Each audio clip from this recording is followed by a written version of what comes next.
ശരിയായിട്ട് പറഞ്ഞു. അങ്ങനല്ല, യഥാർത്ഥത്തിൽ ശരിയായ നിലക്ക് ഫാത്തിഹ സൂറത്തിന്റെ ഒരക്ഷരം പിഴവ് വരാതെ മയ്യിത്ത് നിസ്കാരത്തിന്റെ കൈഫിയത്ത് നന്നായി അറിയുന്ന ആത്മാർത്ഥമായിട്ട് ഒരു ഉമ്മാന്റെ മയ്യത്തിന്റെ മുമ്പിൽ, ഉമ്മാന്റെ മയ്യത്തിന് മുമ്പിൽ ഒരു ഇമാമായി നിൽക്കാൻ പറ്റുന്ന ഒരു മകനുണ്ടായാൽ ആ മകനേക്കാളും വലിയ ഭാഗ്യം വേറെ ഒന്നുമില്ല. പക്ഷെ ദുനിയാവിൽ നമുക്ക് പറഞ്ഞതിന് പൊട്ടൂല, ദുനിയാവിൽ നമുക്ക് പറഞ്ഞതിന് പൊട്ടൂല. ഇത് മയ്യത്ത് നിസ്കാരത്തിന്റെ നമ്മൾ ആൾക്കാർ വിചാരിക്കുന്നത് അധിക ശമ്പളത്തിന് കത്തിങ്ങിന്റെ അയാൾ ഡ്യൂട്ടി എന്നതല്ലേ, ഉസ്താദിന് പരമാവധി ഡ്യൂട്ടി ഉണ്ട്, മച്ചിട്ട് അവൻ നാട്ടിലുണ്ട്, അമേരിക്കയിലുണ്ട്, ഉസ്താദ് എത്തണ്ടേ, അയാളുടെ ഡ്യൂട്ടി അല്ലേ. അത് ശരിയെന്നെ. ഇമാമ് നിസ്കരിച്ചാലും മുഖ്യ നിസ്കരിച്ചാലും ആ നിസ്കരിച്ചാലും നിസ്കാരം ശരിയാകുന്നവന്റെ നിസ്കാരം കൊണ്ട് അത് വീടും. പക്ഷെ അതല്ല, ഒരു ഉപ്പാന്റെ മുമ്പിൽ, മയ്യത്തിന്റെ മുമ്പിൽ, ഉമ്മാന്റെ മുമ്പിൽ ആ മയ്യത്ത് അല്ലാഹുമ്മ ഗ്ഫിർ ലഹാ എന്ന് പൊട്ടിക്കരയുന്നത് നമ്മൾ പലപ്പോഴും കണ്ടിട്ടുണ്ട്. ആ ഒരു ആത്മാർത്ഥത എനിക്ക് വരുമോ? വരൂല. കാരണം ചിലപ്പോ ഞാനിപ്പോ 6 കൊല്ലായിട്ട് എന്നോട് സലാം പറയാത്ത വ്യക്തികൾ ഈ നാട്ടിലുണ്ട്. എന്ന് പറഞ്ഞാൽ കാണാത്ത, ചിലപ്പോ ഞമ്മക്ക് തന്നെ അറിയാം 6 കൊല്ലായിട്ട് ഞമ്മളോടൊരു സലാം പറഞ്ഞിട്ട് ഉസ്താദ് നാടേടെ എന്ന് ചോദിക്കാത്ത എത്രയോ മനുഷ്യന്മാർ നാട്ടിലുണ്ട്. ഇത് എന്നോട് മാത്രമല്ല, പല നാട്ടിലുള്ളതാണ്. എന്നോടൊരു സ്ഥലത്ത് ഒരു സ്ഥാനം ചോദിച്ചു, നിങ്ങൾ എത്ര കൊല്ലം? 17 കൊല്ലായി പറഞ്ഞു. 17 കൊല്ലം ഞാൻ ചോദിച്ചു, 17 കൊല്ലം നിങ്ങളുടെ തീരുമാനത്തിൽ എത്ര വീടുണ്ടെന്ന് ചോദിച്ചു. 17 കൊല്ലായിട്ട് ആ ഉസ്താദ് പറഞ്ഞു ഏകദേശം 600ഓളം വരെയുണ്ടെന്ന് പറഞ്ഞു. ഞാൻ ചോദിച്ചത് നമ്മുടെ പ്രൊഡക്ഷനിൽ ചോദിക്കുന്ന ഒരു ചോദ്യം, ഈ 600 പേര് 17 കൊല്ലത്തിൽ നിങ്ങൾ എത്ര വീട്ടിലേക്ക് സന്ദർശിക്കുന്നുണ്ടാവും ചോദിച്ചു. മംഗലം, മൗലിദ്, റാത്തീബ്, മരിച്ചെങ്കിൽ അങ്ങനത്തെ കുറെ പരിപാടികൾ ഉണ്ടാവുമല്ലോ. അങ്ങനെ എല്ലാം കൂടി അയാൾ പറഞ്ഞു ഏകദേശം 600-ൽ ഒരു 300-350 പേർക്ക് ഞാൻ പോയിട്ടുണ്ടാവും. ബാക്കിയുള്ള 200 പേരെ ഇയാൾ കണ്ടിട്ടേ ഇല്ല. ആ 17 കൊല്ലം ആ നാടിന്റെ സകലത്വത്തിന് നേതൃത്വം നൽകുന്ന ഉസ്താദ് നീ പോയിട്ട് എന്നെ വിളിക്കണോ എന്നുള്ള നിലക്കല്ല ഞാൻ പറയുന്നത്. ഞാൻ ഏകദേശം പോയി കഴിഞ്ഞിട്ടുണ്ടാവും, പക്വാത പറയുണ്ടാവും. പക്ഷെ അങ്ങനല്ല, ആ 17 കൊല്ലം നിന്നിട്ട് ആ ഉസ്താദിനെ കൊണ്ടുപോയിട്ട് ഒരു ഗ്ലാസ് ഒരു കട്ടൻ ചായ കൊടുത്തിട്ട് ഒരു ബിസ്ക്കറ്റ് ചായ കൊടുക്കാൻ കഴിയാത്തവര് ഞാൻ ചോദിക്കാം, അയാൾ മരിച്ച ആ മയ്യത്തിന്റെ അടുക്കൽ നിന്നിട്ട് ആ ഉസ്താദിനെ പരിചയിക്കാത്ത മയ്യത്തിന് കച്ചൽ വരുമോ?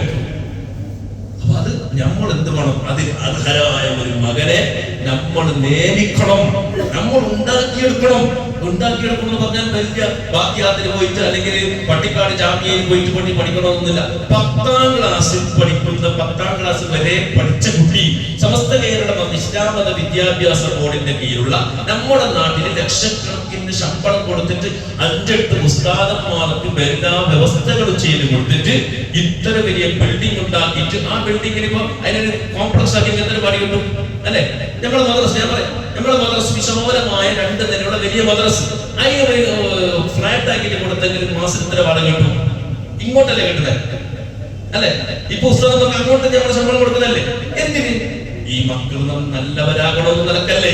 എന്നിട്ട് ഈ 10ാം ക്ലാസ് വരെ പഠിച്ച കുട്ടിക്ക് ഒരു മയ്യത്ത് നിസ്കാരത്തിന്, ഉപ്പാന്റെ മയ്യത്ത് നിസ്കാരത്തിന് നേതൃത്വം കൊടുക്കാൻ, നേതൃത്വത്തിന് വിഷയം കൊടുക്കും. ശരിക്കും നിസ്കരിക്കാൻ തന്നെ അറിയുന്നില്ലെങ്കിൽ നമ്മുടെ മക്കളെ കൊണ്ട് ഈ സർട്ടിഫിക്കറ്റ് കൊണ്ട് നമുക്ക് നാട്ടിലുണ്ടാവോ? ഇത് നമ്മൾ ചിന്തിക്കേണ്ട വിഷയമാണ്. 10ാം ക്ലാസ് വരെ പഠിക്കുന്ന ഈ നമ്മുടെ സമസ്തയുടെ സിലബസിലുള്ള ഈ പാഠപുസ്തകം എടുത്തു നോക്കിയാൽ സകല കാര്യങ്ങളും അതിൽ വന്നു. എല്ലാ കാര്യങ്ങളും. ഇപ്പൊ ഏറ്റവും കൂടുതൽ ഈ ഇൽമിൽ ഏറ്റവും ഷറഇന് ഏറ്റവും പ്രയാസമുള്ള ഇൽമുൽ ഫറായിദാണ്. ഇൽമുൽ ഫറായിദ് എന്ന് പറഞ്ഞാൽ അനന്തരാവകാശ സ്വത്തിന്, സ്വത്ത് ഓഹരി വെക്കുന്ന ഇൽമ്. റസൂലുള്ളാഹി സ്വല്ലല്ലാഹു അലൈഹി വസല്ലം പറഞ്ഞത് അനന്തരാവകാശ ഇൽമു ഒരുത്തൻ പഠിച്ചാൽ ഇൽമിന്റെ പകുതി പഠിച്ചു എന്നുള്ളതാണ്. ദീനിന്റെ പകുതി പഠിച്ചു. കാരണം അത്രയും ടഫായ വിഷയമാണ്. അതിനൊരുപാട് പ്രയാസം. നമ്മുടെ നാട്ടാ പ്രയാസമില്ല. കാരണം ഞമ്മ മരിച്ചെങ്കിൽ ഉപ്പന്തായി, ഉപ്പാക്ക് ഒരു മോളേ ഉള്ളൂ. ഉപ്പ മരിച്ചെങ്കിൽ സ്വത്ത് മുഴുവനായിരിക്കും ഈ മോക്ക് കൊടുത്തിട്ട് ഞമ്മ പോയി. അങ്ങനല്ല, അതിന് കുറെ നിയമങ്ങളുണ്ട്, ആർക്കാണ് കൊടുക്കണം. അതുപോലെ തന്നെ ഉപ്പ മരിക്കുന്നതിന് മുമ്പ് മകൻ മരിച്ചു. മോന് പെണ്ണ് കെട്ടിട്ട് മോന് 3 മക്കളുണ്ട്. അതിന് മുമ്പ് ഈ ഉപ്പ മരിക്കുന്നതിന് മുമ്പ് മോന് മരിച്ചു. മോനെല്ലാം ഒക്കെ തന്നെ ഉള്ള ഉപ്പാന്റെ സ്വത്തിൽ തന്നെ ജീവിക്കുന്നു. അതേ രീതിയിൽ അതിന് പല കെട്ടിട്ടുള്ളത്. എന്നാൽ ആ ഉപ്പ മരിക്കുന്നതിന് മുമ്പ് മകൻ മരിച്ചാൽ ഉപ്പാന്റെ സ്വത്തിൽ നിന്ന് ആർക്കും ഓഹരിയില്ല. ഈ മരിച്ച പോയിട്ട് ഓഹരിയില്ല. അപ്പൊ അതൊക്കെ അങ്ങനെ ഒരുപാട് വിഷയങ്ങൾ അസമക്കാൽ എന്ന് പറയുന്ന രീതിയിലുണ്ട്. അങ്ങനെ ഒരുപാട് വിശാലമായി പഠിക്കേണ്ട വിഷയം അതുവരെ മദ്രസയിൽ പഠിപ്പിക്കുന്നു. അത്ഭുതമാണ്. അതുവരെ 10ാം ക്ലാസ് പഠിച്ച ഒരു കുട്ടി ശരിക്കും ഓന് സർട്ടിഫിക്കറ്റിന് 48 50 മാർക്ക് എടുത്തിട്ടുണ്ടെങ്കിൽ ആ മാർക്ക് എടുത്തതിനനുസരിച്ച് ഓന്റെ ജീവിതത്തിൽ അവൻ പഠിച്ചിട്ടുണ്ടെങ്കിൽ ആ കുട്ടീനോട് ചോദിച്ചാൽ അറിയണം. എന്താ ഓനെ 10ാം ക്ലാസ് പഠിക്കുന്ന കുട്ടിയെ വിളിച്ച് ചോദിച്ചു, ഉപ്പ മരിച്ചു, ഉപ്പാക്ക് ഒരു വ്യക്തി മരിച്ചാൽ ആ മരിച്ച വ്യക്തിക്ക് ഭാര്യയുണ്ട്, 2 പെൺമക്കളുണ്ട്, അതുപോലെ തന്നെ 2 ആൺമക്കളുണ്ട്, ഈ ഒരു ഉമ്മയുണ്ട്. അതിലേക്ക് എങ്ങനെയാണ് ഓഹരി വെക്കേണ്ടതെന്ന് ചോദിച്ചാൽ ഈ കുട്ടിക്ക് അറിയണം. പഠിപ്പിച്ചു കഴിഞ്ഞതാണ്. ഒരു കുട്ടിക്ക് ഞാൻ നമ്മുടെ നാട്ടിൽ ഒരു കുട്ടിക്ക് മുത്താലിമായിട്ട് പള്ളി ദിവസത്തിൽ പോയ കുട്ടിയല്ലാതെ ഒരു കുട്ടിക്കറിയോ ഇല്ല. അപ്പൊ നമുക്ക് ഈ പഠനം കൊണ്ട് സർട്ടിഫിക്കറ്റ് കൊണ്ട് മാത്രം നേട്ടമുണ്ടാവോ?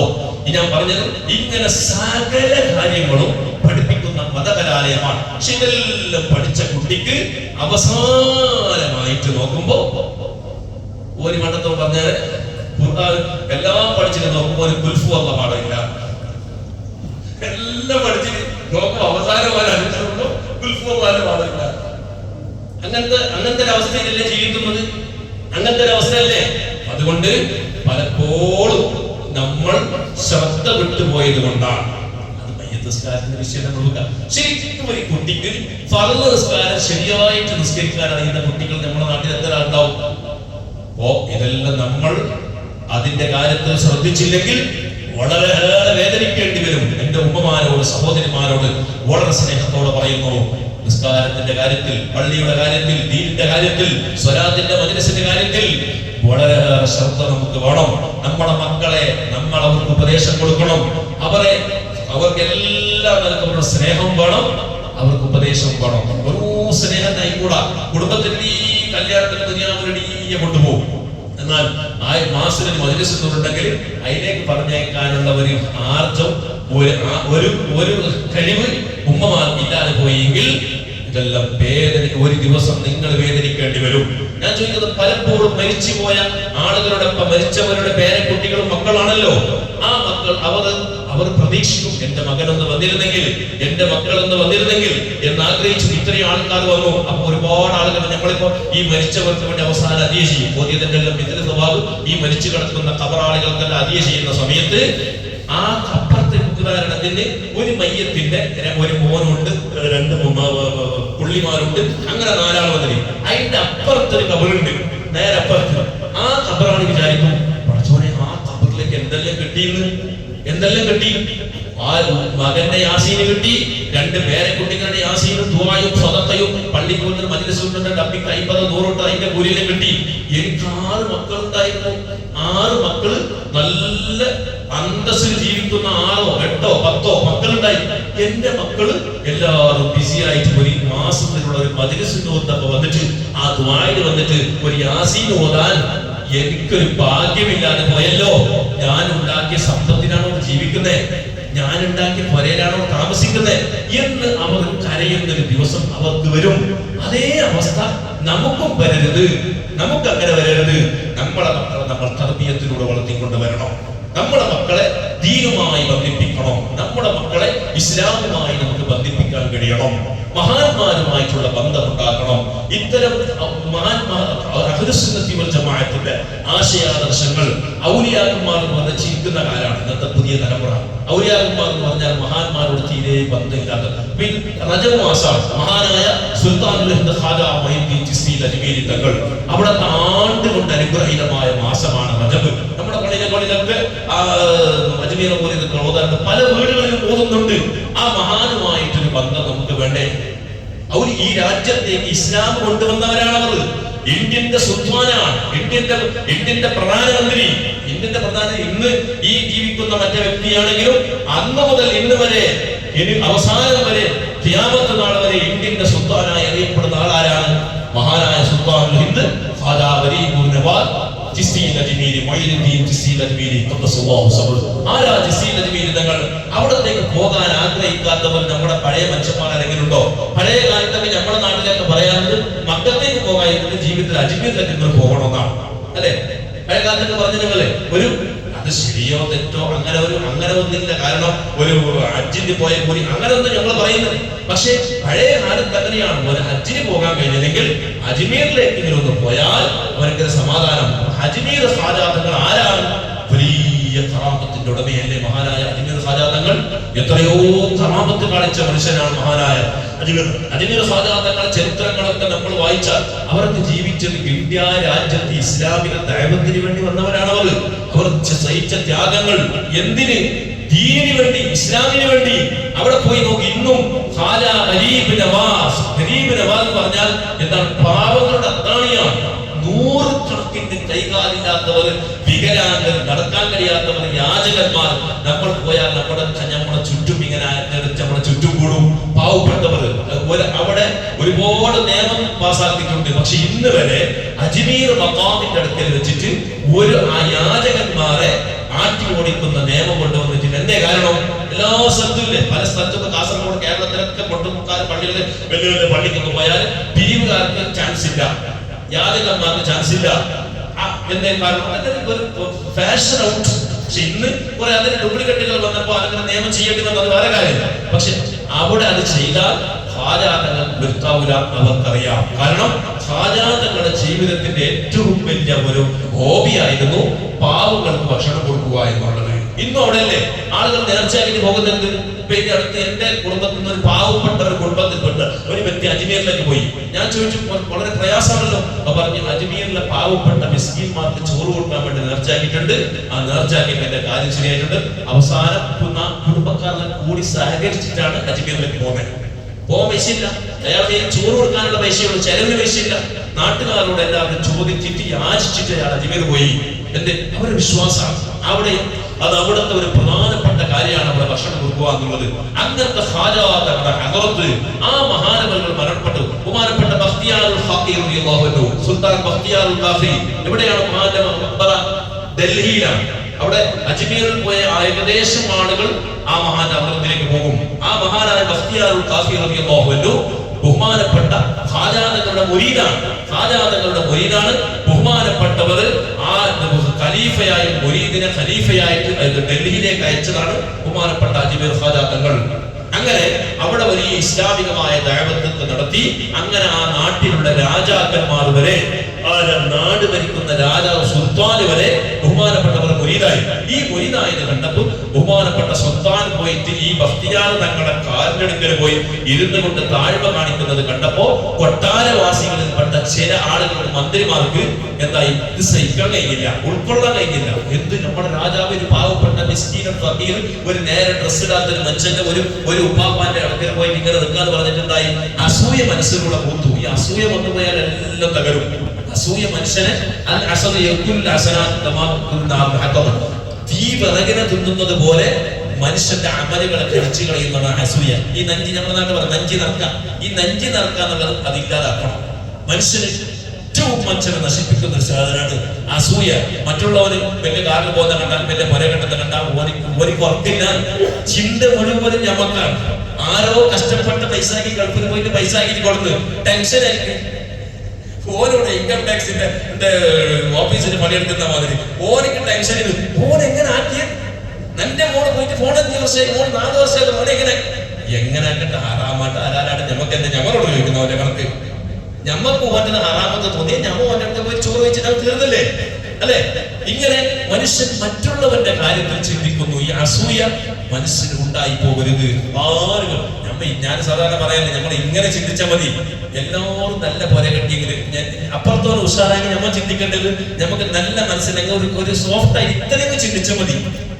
അതുപോലെ ഉഷാറായില്ലേ? എന്നോട് കടം കേൾക്കാൻ വരാലോ, അത്രയൊക്കെ ചിന്തിച്ചാൽ മതി അല്ലെ? ഞാൻ എന്റെ അപ്പുറത്ത് നേരെ ഓരോരുത്തർ ഉഷാറായി ഇടയ്ക്കിടക്ക് കടത്തിൽ മോനെ എളുപ്പമായി കൊണ്ടുണ്ടായി. മോന് പോയിട്ട് നല്ല ഉഷാറായി 2 തന്റെ പരേണ്ടി. അപ്പൊ ഞമ്മ വേറെ ഞമ്മക്ക് നല്ലത് ചിന്തിക്കാൻ നമ്മളെ മനസ്സെത്തുന്നില്ല. ഇങ്ങനെ ചിന്തിച്ചു അൽഹംദുലില്ലാഹ് മോന് ഉഷാറായല്ലോ, ഇനി നാളെ എന്നോട് കട കേട്ടോണ്ട് എന്റെ അടുക്കലേക്ക് വരെ അത്രേ. ഓന് കാർ എടുത്ത് അൽഹംദുലില്ലാഹ്, നാളെ ഞാൻ കിടക്കെടുത്ത് ഒരു കാറ് കേട്ടോണ്ടായി എന്നോട് കാറ് കേൾക്കാനോ. അത്രയും ചിന്തിച്ചിട്ട് നമ്മൾ എന്താക്കണം? നമ്മൾ അസൂയ ഇല്ലാതെയാക്കണം. അപ്പൊ അങ്ങനെ രാജാവിന്റെ അടുക്കലുള്ള ആളുകൾക്ക് അസൂയയായി. അങ്ങനെ എന്തായി? നാട്ടിലുള്ള ഒരു പെണ്ണിനെ സെറ്റാക്കി.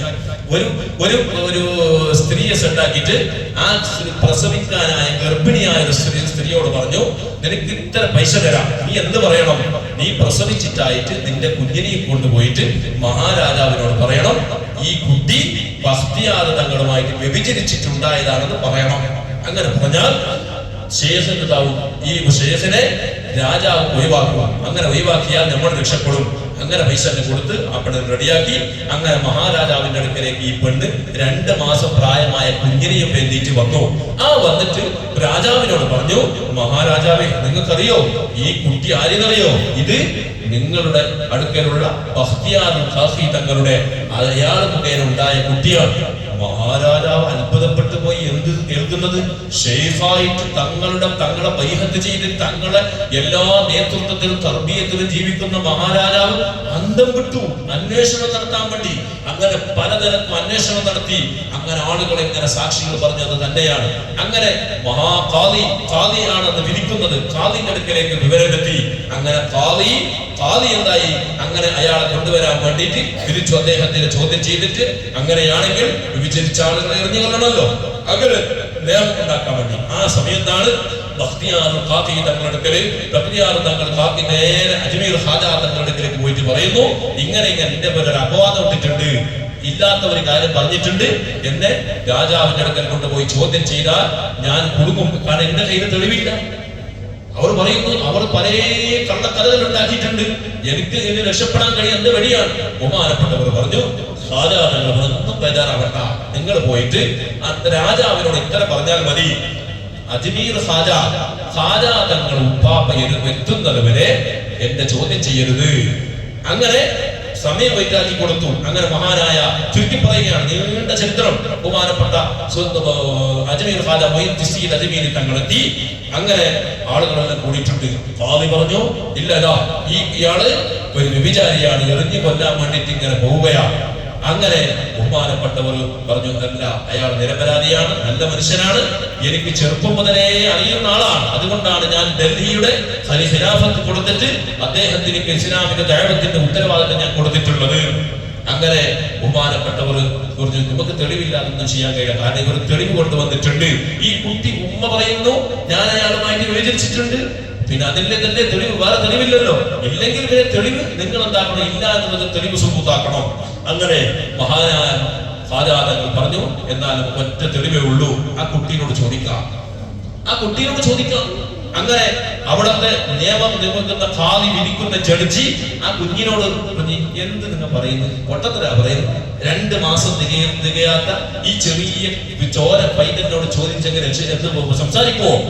അങ്ങനെ ബഹുമാനപ്പെട്ടവർ പറഞ്ഞു, ചോദിച്ചു നോക്കൂ. പല പ്രാവശ്യം ചോദിച്ചു നോക്കി. അങ്ങനെ ബഹുമാനപ്പെട്ട ഖാജാ തങ്ങളുടെ മുമ്പിൽ വെച്ചുകൊണ്ട് ഖാദികൾ ചോദിച്ചു, കുട്ടി സംസാരിക്കുന്നൊന്നുമില്ല. അങ്ങനെ അവസാനം പറഞ്ഞു, ഇല്ല, കുട്ടിയൊന്നും സംസാരിക്കുന്നില്ല, ഇയാൾക്ക് നിയമം പാസ്സാക്കാൻ വേണ്ടി പോവുകയാണ്. ബഹുമാനപ്പെട്ടവർ പറഞ്ഞു, എന്നാൽ ഞാനൊന്ന് കുട്ടീനോട് ചോദിച്ചോട്ടെ, ഞാൻ ചോദിച്ചോട്ടെ, കാരണം എല്ലാവർക്കും എല്ലാം കഴിയില്ലല്ലോ. ഔലിയാക്കന്മാരെ നമ്മളാക്കിയ നമ്മളവസാനം നാറിയിട്ട് നമുക്ക് ദീനത്തുനിയാവില്ലാതാവും. ചില ഔലിയാക്കന്മാരെ കോപ്പി എടുക്കുന്ന മനുഷ്യന്മാരുണ്ട്. ഈ കോപ്പിന്റെ പിന്നാലെ പോയിട്ടാണ് ഞമ്മ പരാജയപ്പെട്ടത്. ഒറിജിനാലിറ്റിനെ നമുക്ക് കാണാൻ കിട്ടില്ല. ഇപ്പൊ കുറെ കോപ്പി അടിച്ചിട്ട് കുറെ ഡ്രസ്സ് ഇട്ടിട്ട് കുറെ മാല മുടിച്ചിട്ട് വരുന്ന ഈ കോപ്പിന്റെ പിന്നാലെ ഭയങ്കര ദുനിയാവുണ്ടായാലും ആഹ്റം ഉണ്ടാവില്ല. ഈ അടുത്തൊരു ഒരു ശേഷന്റെ പിന്നാലെ കൂടി അൻഷാറ് നോക്കുമ്പോ അയാൾ പറഞ്ഞല്ലോ, നിന്റെ പറയിലുള്ള എല്ലാ സ്വത്തിനും എല്ലാം അടക്കി എന്റെ പറഞ്ഞ എഴുതണോ, അങ്ങനത്തെ സ്വത്തല്ലേ നമുക്ക് പോലെയാവും അല്ലെ. അങ്ങനെ അവസാനം നാട് വിറ്റിട്ട് പലരെല്ലാം വിറ്റിട്ട് പോയി. അവസാനം അദ്ദേഹത്തിന്റെ പിന്നാലെയായി അദ്ദേഹത്തിന്റെ വലിയ കമ്പൗണ്ടിന്റെ ഉള്ളിലായി. അവസാനം ആ ശേഖന്റെ കള്ളക്കഥകളെല്ലാം ഒഴിവായി. ചൊടിച്ചിട്ട് വന്ന് നോക്കുമ്പോ സ്വത്തല്ലേ ഇനി കൊടുത്തിട്ടായി. പിന്നെ എന്താക്കാൻ? ഇങ്ങനെ പല തട്ടിപ്പുകൾ നടക്കുന്നു. അപ്പൊ ഈ കിട്ടിയതിന്റെ പിന്നാലെ കൊണ്ട. അങ്ങനെ ബഹുമാനപ്പെട്ടവർ ചോദിച്ചു, ആ കുട്ടീനോട് ചോദിച്ചു, അള്ളാഹുവിന്റെ നാമം കൊണ്ട് ചോദിക്കുന്നു, പടച്ചവനെ മുൻനിർത്തിക്കൊണ്ട് ചോദിക്കുന്നു, ചെറിയതായാലും വലുതായാലും നാവിന് സംസാരിക്കാൻ ശേഷി തരുന്ന അള്ളാഹുവല്ലേ അല്ലേ? 2 വയസ്സാകുമ്പോ കുട്ടി നാവ് കൊണ്ട് സംസാരിക്കുന്നെങ്കിൽ അതിന് ഫോർ കൊടുക്കുന്ന അള്ളാഹല്ലേ? അള്ളാഹ് എപ്പോഴും കൊടുക്കാലോ. ചോദിച്ചു, ആരാണ് നിന്റെ വാപ്പ, നീ ആരും മുഖേന ഉണ്ടായതാണ്? ആ കുട്ടി സംസാരിച്ചു, മഹാരാജാവിന്റെ കൊട്ടാരത്തിലുള്ള ഒരു മാന്യനായ ഒരു വ്യക്തിയുടെ പേര് പറഞ്ഞിട്ട് പറഞ്ഞു, അവനാണ് എന്റെ ഉപ്പ, ഇയാളല്ല, ഇയാൾ നിരപരാധിയാണ്. കുട്ടി സംസാരിച്ചു. അങ്ങനെ ആ മനുഷ്യൻ ബോധം കെട്ട് വീണു. രാജകൊട്ടാരം ഒന്നാകെ ഇളകി മറിഞ്ഞു. എന്ത് ചെയ്യണമെന്നറിയാതെ അവസാനം ഇതാ അദ്ദേഹത്തിന്റെ തലയെടുക്കാൻ വേണ്ടി ആളുകൾ ഇങ്ങനെ അദ്ദേഹത്തിന്റെ പുറത്തിരിക്കുമ്പോൾ ബഹുമാനപ്പെട്ട ഖാജാ തങ്ങൾ പറഞ്ഞു, ആരും ഇവിടെ നിന്ന് അജനത്ത് കാണിക്കരുത്, ആരും ധൃതി കാട്ടരുത്, നമ്മൾക്ക് ബഖ്തിയാറുൽ ഖാഫി തങ്ങളോട് ചോദിക്കാം ഇനി എന്താണ് പരിഹാര വഴി. കാരണം നാട് ആളിക്കത്തൂലേ മുരീദന്മാർ ഒക്കെ. അങ്ങനെ ബഹുമാനപ്പെട്ടവർ പറഞ്ഞു, അവർ അറിവില്ലാത്തത് കൊണ്ട് പറഞ്ഞതായിരിക്കാം, ഞാൻ ആ രണ്ടുപേർക്കും മാഫ് കൊടുത്തിട്ടുണ്ട്.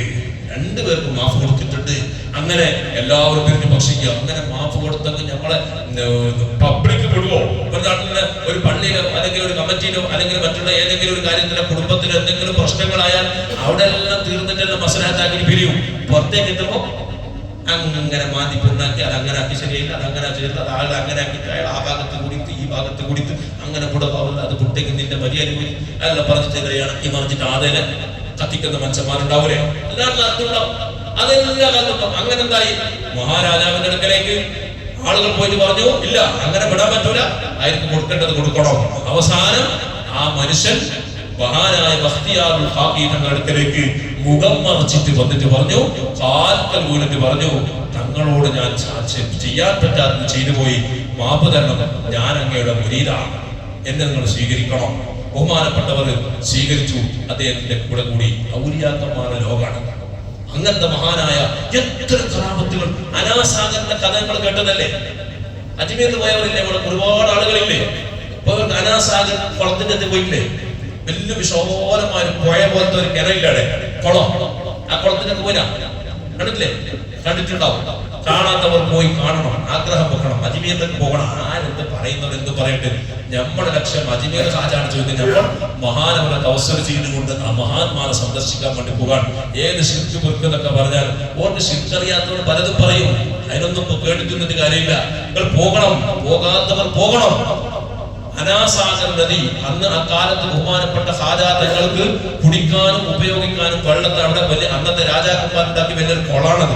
ആ കുളത്തിന്റെ അടുക്കലാണ് ഖാജാ തങ്ങൾ വന്നിട്ട് താമസിക്കുന്നത്. അങ്ങനെ ഖാജാ തങ്ങളുടെ ഈ ദൈവത്വ പ്രബോധന ആൾ സ്വാധീനങ്ങളൊക്കെ കണ്ടപ്പോ ആ കാലഘട്ടത്തിലുള്ള രാജാവും പലതും ഇവരെ പിന്തിരിപ്പിക്കാൻ പല തന്ത്രങ്ങൾ ഉണ്ടാക്കി നോക്കി, പല മർദ്ദനങ്ങൾ ഉണ്ടാക്കി നോക്കി. മുരീദന്മാരെയും ബഹുമാനപ്പെട്ട ശൈഖ് തങ്ങളെ എന്തും ഒരു വ്യത്യാസം മാറ്റം കാണുന്നില്ല. അവസാനമായിട്ട് അവർ ഒരു നിർവാഹമില്ലാത്തപ്പോ ചെയ്തത്, ഇനി നമ്മൾ എന്താക്കാം, ഈ ബഹുമാനപ്പെട്ട ഖാജാ തങ്ങൾക്കും ഇവിടുത്തെ മുരീദന്മാർക്കും ഇനി വെള്ളം കൊടുക്കുന്നത് തടഞ്ഞാൽ അവരെന്താകും, അവർ ഗതിമുട്ടിയിട്ട് നമുക്ക് വൈപ്പെടും. കാരണം വെള്ളത്തിലേക്ക് ജീവിക്കാൻ കഴിയില്ലല്ലോ. അന്ന് ആ നാട്ടിലുള്ള എല്ലാവർക്കും ഉള്ള വെള്ളം അതാണ്. അങ്ങനെ എന്തായി, ബഹുമാനപ്പെട്ടവർക്ക് വെള്ളം കൊടുക്കാതെ വന്നപ്പോ മുരീദന്മാർ കൂടെയുള്ള ആളുകൾ വെള്ളമില്ലാതെ വെപ്രാളത്തിനായി ബേജാറിലായി സങ്കടത്തില്. അവസാനം ബഹുമാനപ്പെട്ട ശൈഖ് തങ്ങൾ പറഞ്ഞു, എന്നാൽ ഒരു കാര്യം നിങ്ങൾ റിക്വസ്റ്റ് ചെയ്യണം. ഒന്ന്, അവരോട് പോയിട്ട് പറഞ്ഞ് പട്ടാളത്തിനോട് പറഞ്ഞു നോക്കണം, ഞങ്ങൾക്ക് കൂടുതലൊന്നും വെള്ളം വേണ്ട, ആകെ ഇത്രയും ആയിരക്കണക്കായ ആളുകൾ ശൈഖ് തങ്ങളോട് കൂടെ ഉണ്ടല്ലോ, എല്ലാവർക്കുമായിട്ട് ഒരു കിണ്ടി വെള്ളം മതി. കിണ്ടി എന്ന് പറഞ്ഞാൽ മനസ്സിലായി, പഴയ കാലത്തൊക്കെ കിണ്ടികൾ ഉണ്ടായി, കൊടുക്കുന്ന കിണ്ടി അല്ലെ, അങ്ങനത്തെ ഒരു കിണ്ടി ശൈഖ് തങ്ങളുടെ കിണ്ടിയും. ഒരു കിണ്ടി വെള്ളം കിട്ടിയാൽ ഞങ്ങൾ ജീവിക്കാം, ഒരു കിണ്ടി എടുക്കാറുണ്ട്. അവസാനം പറഞ്ഞു, ഇത്രയും വലിയ പഴ പോലെ പരന്ന് കിടക്കുന്ന കുളത്തുനിന്ന് ഒരു കിണ്ടി വെള്ളം എടുത്താൽ എന്ത് സംഭവിക്കും? ഒന്നും സംഭവിക്കില്ലല്ലോ. അങ്ങനെ എന്തായി, ഏതോ കൃപയുള്ള ഒരു പട്ടാളത്തിൽപ്പെട്ട ഒരാൾ പറഞ്ഞു, ഒരു കിണ്ടി നിങ്ങൾ മല്ലാതെ അതെടുത്ത് പോയിക്കോളി. കാരണം ചില അങ്ങനൊക്കെ ഈ ശത്രുക്കളുടെയും ചിലപ്പോൾ ചില കൃപയുള്ള ആളുകളുണ്ടാവും അല്ലെ, ഡ്യൂട്ടിക്ക് വേണ്ടിയിട്ട് ശമ്പളത്തിന് വേണ്ടിയിട്ട് ക്രൂരകൃത്യം ചെയ്യുന്ന ആൾക്കാരുണ്ടാവില്ലേ.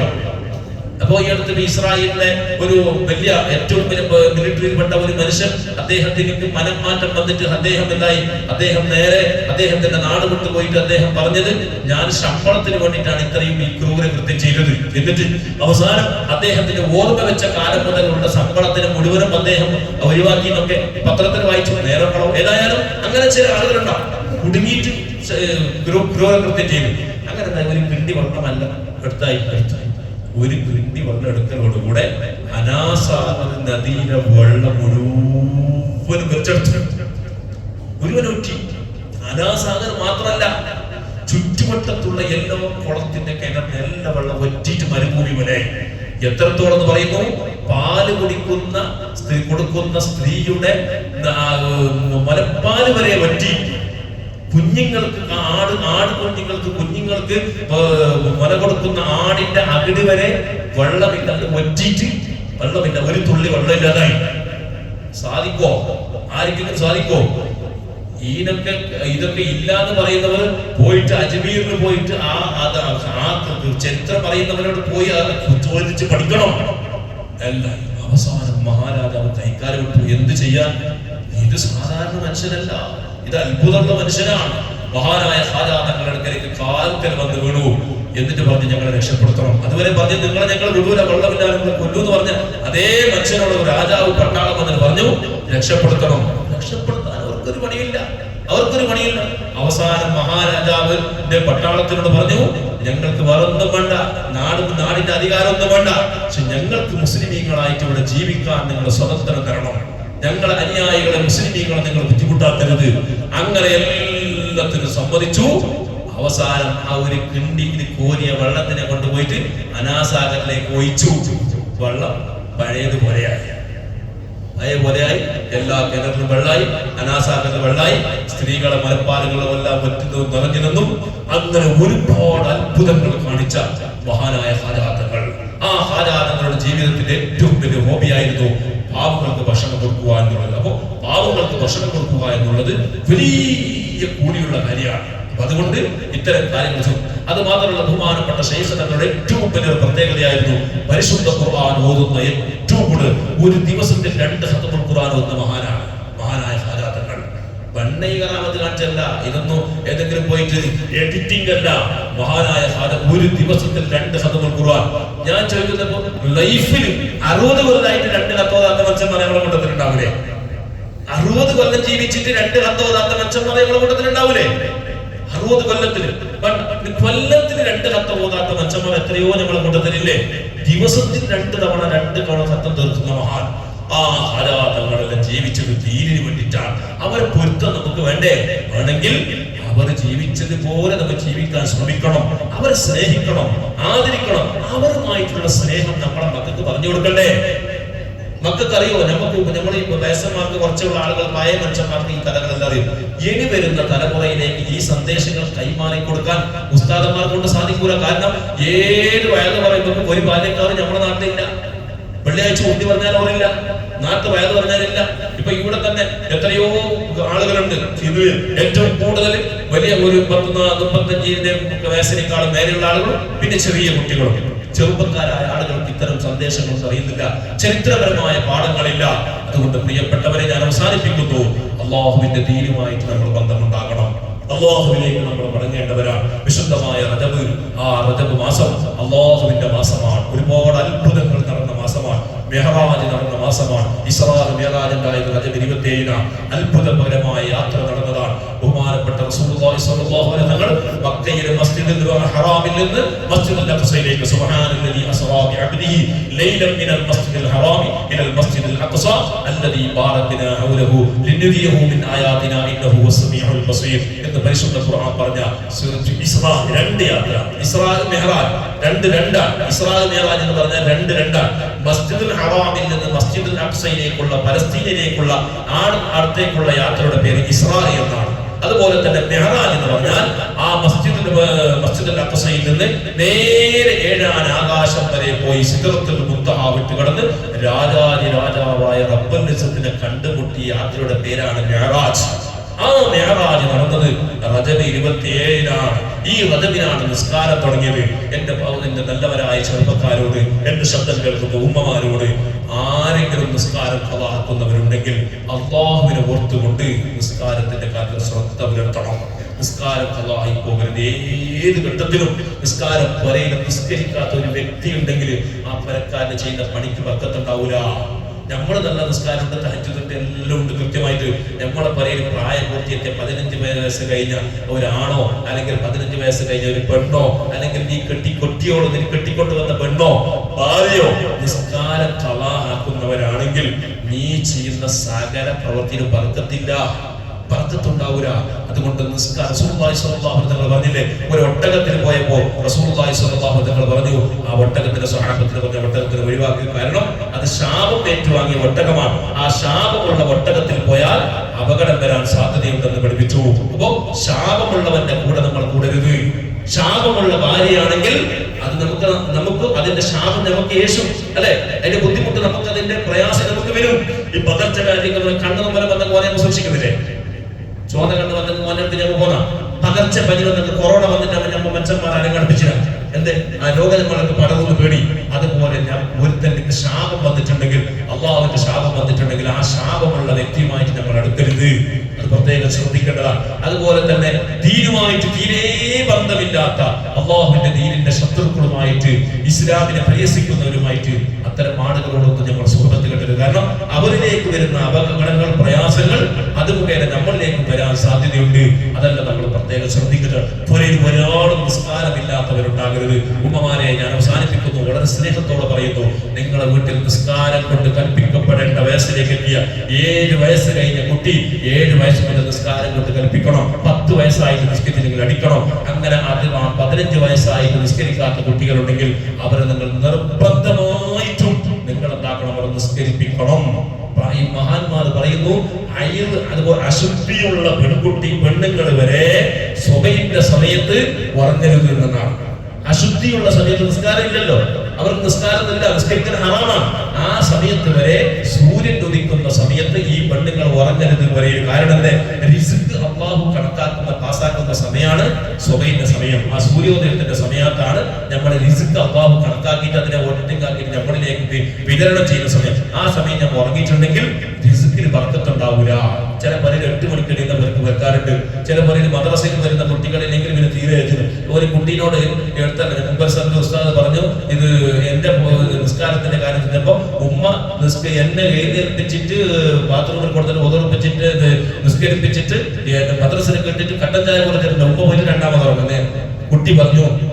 അപ്പൊ ഇങ്ങനെ ഒരുപാട് വീടുകൾ നിസ്കാരത്തിനൊക്കെ ശ്രദ്ധിക്കാത്തവരുണ്ടാകുന്നുണ്ടെങ്കിൽ വളരെ സ്നേഹപൂർവ്വം പറയുന്നു, റജബാണ്, വാർഷികം കൊണ്ടാടുന്ന നിസ്കാരത്തിന്റെ വാർഷികം വരാൻ പോകുന്നു. ഒരു വക്ത് നിസ്കാരം ഖളായി പോയിട്ടുണ്ടെങ്കിൽ എന്റെ ചെറുപ്പക്കാരെ, എന്റെ ബാല്യക്കാരെ, എന്റെ ഉമ്മകന്മാരെ അത് നിങ്ങൾ വീണ്ടെടുത്ത് ഖളാവട്ടെ. നിസ്കാരത്തിന്റെ കണക്ക് ശരിയാവാതെ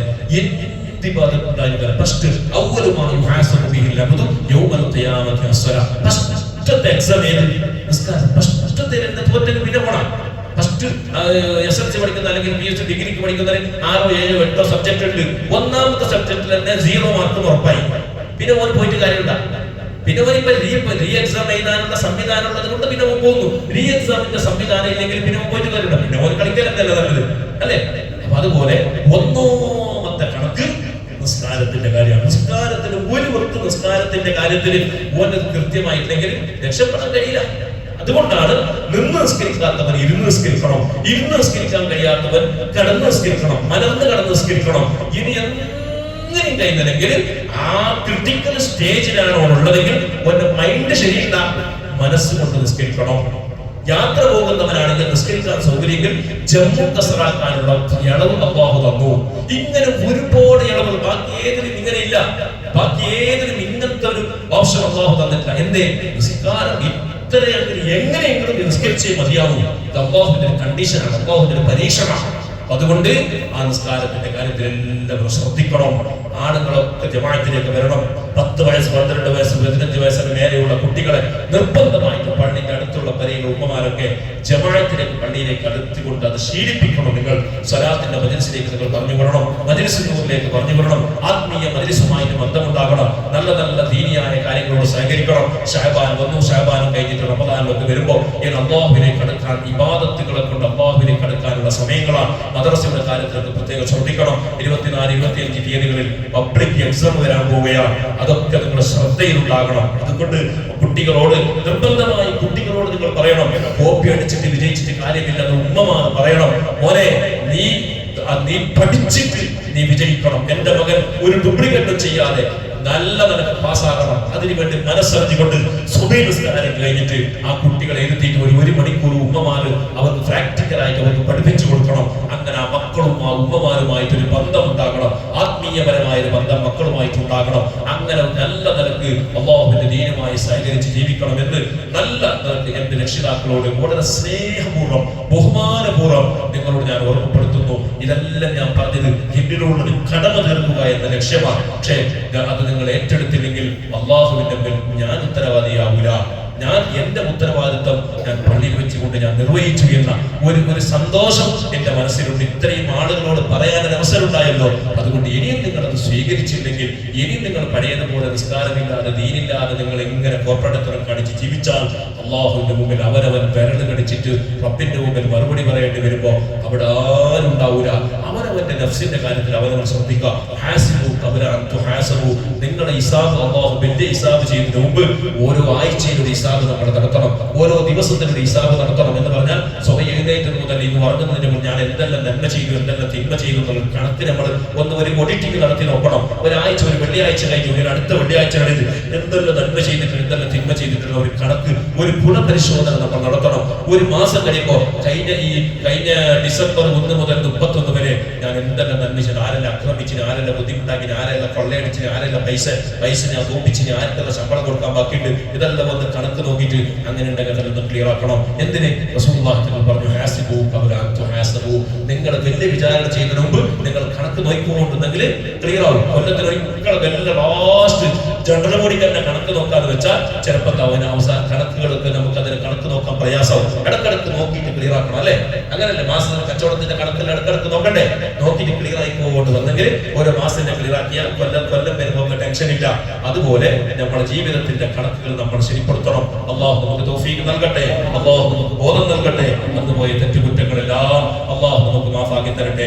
ഇത്രയും പറഞ്ഞത് എന്റെ സഹോദരിമാരായ ഉമ്മപെങ്ങന്മാരൊക്കെ വിചാരിച്ചുകൊണ്ടാണ് ഇത്രയും കാര്യങ്ങൾ സൂചിപ്പിച്ചത്. എന്തെങ്കിലും ചിലപ്പോൾ സമയങ്ങൾ കൂടുതലായിട്ടുണ്ടാകും, പക്ഷെ അതങ്ങനെ ആയിട്ടുണ്ടെങ്കിലും ഇതൊന്നും വേസ്റ്റ് കൊടുത്തില്ലേ.